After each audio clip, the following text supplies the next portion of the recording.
I'm Will Wanless from CSC Trikes. This video is intended to give you a visual supplement to the written belt tensioning procedure for our latest driveline. This driveline is currently available on our new Vantage and Custom trike models, and soon will be in production on all belt drive models. So let's get started. Started on our new driveline, I wanted to go over a couple features just to show you how everything works in it. First, you're going to have your drive belt coming from your stock Yamaha sprocket or Harley, whichever trike you may be doing. This is going to go to our jack shaft, which centers up the belt, which goes back to our differential. That will in turn go out to the half shafts and turn the wheels. Now, what you'll see is in the front jack shaft belt assembly is it only has a tension adjustment. It has no alignment adjustment. So you'll be pulling with your rear belt to get the proper tension on your front belt, clamping down by these two, these four, and these four bolts to hold it down tight. When you're doing your rear differential, it has an alignment adjustment as well as a tension adjustment, which is what your adjusting nuts in the back come into play. You'll pull it back and rotate it, angle it to the correct tension and alignment per your instructions. First thing we will do in tensioning the front drive belt is step one is loosening the 4 hex head cap screws in the rear only on the left side. Next, loosen the 4 clamping hex head cap screws, 2 per side, and the upper pivot shaft nylock nut.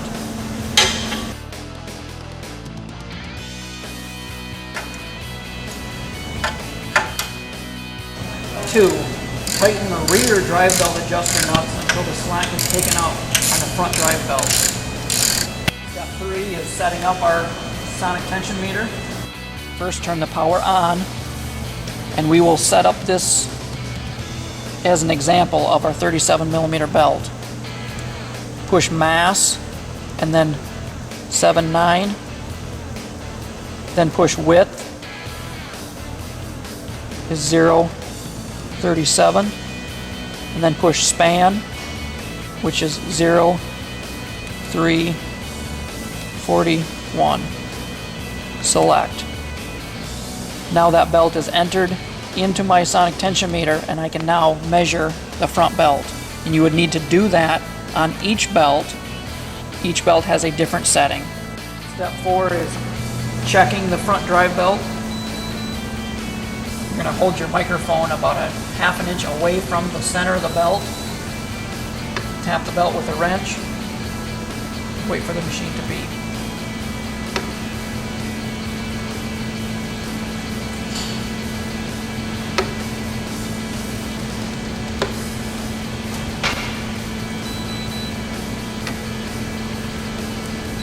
It's good to do it 2 to 3 times to get an accurate measurement.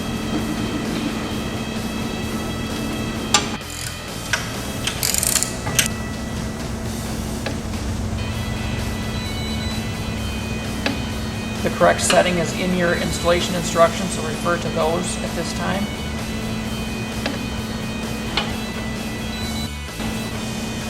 Step 5. Once the correct belt tension is achieved, tighten all fasteners previously loosened in step 1, 8 hex head fasteners, and 1 nylock nut.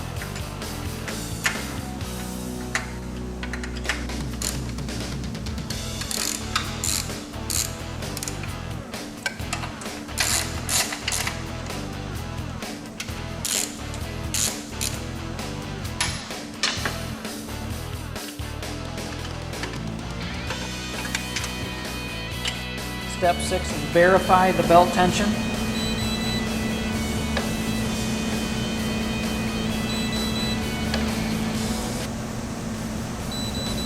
Belt tension is good, but if it was not correct, you'd start over and loosen all the fasteners, retension the belt using the rear adjusters, and tighten everything back down and adjust the belt. A lot of times the front belt will gain tension when you tighten the fasteners. Now we will be tensioning the rear belt, making sure that the sonic tension meter is at the correct setting. We will check the rear belt tension. Refer to your installation instructions for the rear belt tension.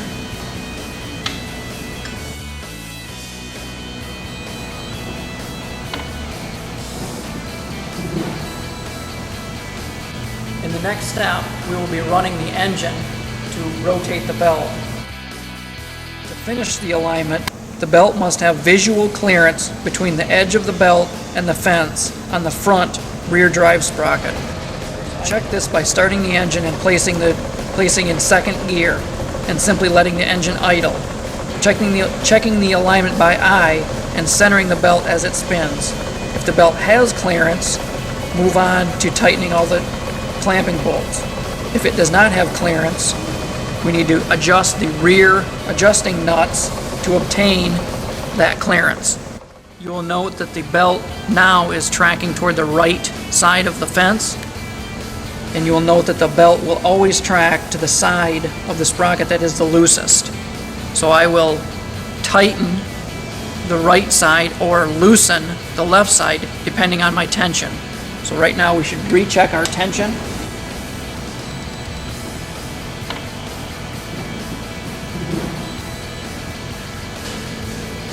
And we'll start the bike up and run it again.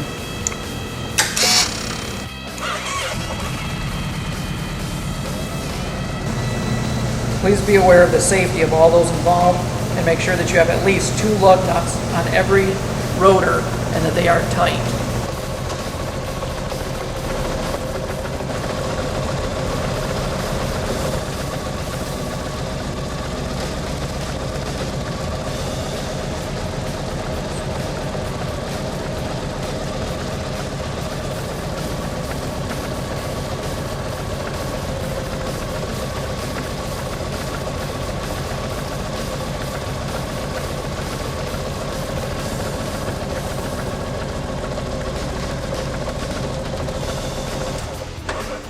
As you saw, the belt came off of the right side and came toward the left side.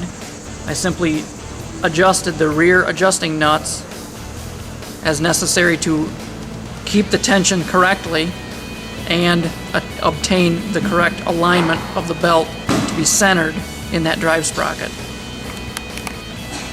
Now that we've obtained the correct alignment of the rear belt, we go back to step 4 and check the rear belt tension.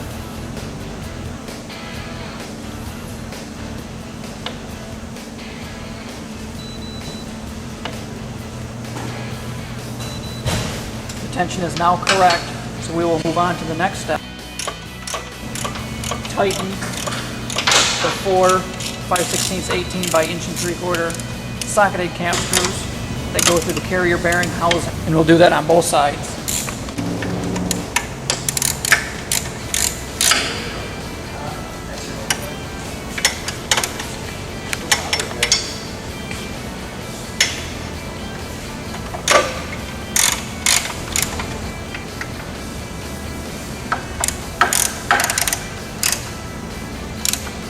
Next, we will install the 7/16 14 jam nuts on our adjuster studs.